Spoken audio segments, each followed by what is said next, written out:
और कपूर की आरती। जो लोग मान लीजिए हवन नहीं कर रहे हैं, दोनों समय हमें कपूर की आरती करनी है कपूर से।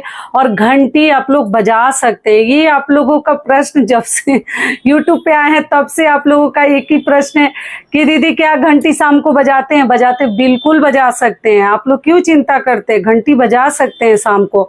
और एक चीज और आप लोग पूछे दीदी 9 दिनों का जो साड़ी है, तो देखिए 9 दिनों के लिए आज तो दूसरा दिन था, माता ब्रह्मचारिणी की पूजा हमें करनी थी। कल वाली माता का 2 दिन करनी है, ठीक है। तो हरा साड़ी तो है मेरे पास, लेकिन धुली हुई नहीं थी, ये साड़ी धुली हुई थी तो इसलिए पहन ली। भी हरा ही है, हरे का ही कोई और कलर है, पता नहीं, फोटो में स्काई ब्लू लगता है लेकिन ग्रीन जैसा है।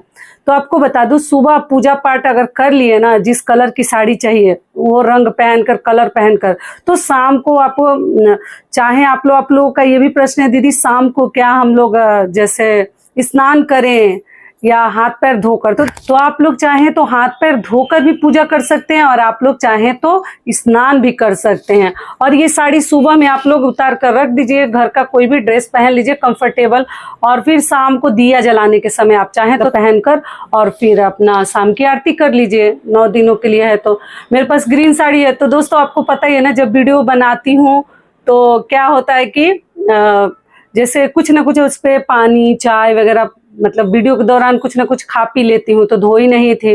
और जो साड़ी पहनना रहता है अगर धुली नहीं रहती हूँ तो एक दिन पहले प्लानिंग करके उसको धो लेती हूँ और तब मैं नवरात्रि के दौरान पहनती हूँ। क्योंकि क्या होता है ना, याद नहीं आता और उस पर हम कुछ खाए पिए रहते हैं तो साड़ी जूठी रहती है। तो आप लोगों भी चाहे तो एक दिन पहले धोकर, जैसे कल हमें पहननी है चंद्रघंटा माता के लिए, ताकि तीसरे स्वरूप के लिए हमें ब्राउन यानी कि भूरा रंग की साड़ी पहननी है।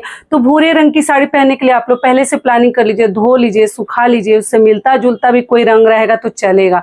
तो इसलिए ये धुली साड़ी थी तो यही मैं आज पहन ली। तो यही है, पूरे दिन पहन के रहने की जरूरत नहीं है। सुबह पूजा के समय पहन लीजिए या आप लोग शाम को फिर से आरती के समय पहन लीजिए। स्नान भी कर सकते हैं, हाथ पैर भी धो सकते हैं, दोनों आपकी इच्छा के ऊपर है, आप लोग देख लीजिएगा क्या। लेकिन ड्रेस बदल दीजिएगा, शाम को ये साड़ी पहने ना पहने, जो भी कपड़ा पहन के आरती करते हैं आप लोग ड्रेस पक्का मतलब वस्त्र बदल कर ही पूजा कीजिएगा। तो आशा करती हूँ सभी बातें आपके समझ में आ गई, आप लोग जो भी प्रश्न किए थे। तो चलिए, कलश स्थापना के लिए आप लोग पूछे हैं दीदी कलश स्थापना ना रख कर सकते हैं, तो अब तो फायदा नहीं है। लेकिन आपको मैं बताई थी कि अगर आप लोग व्रत नहीं भी रखते हैं, 2 दिनों का भी केवल रखते हैं, तो आप लोग कलश स्थापना कर सकते हैं।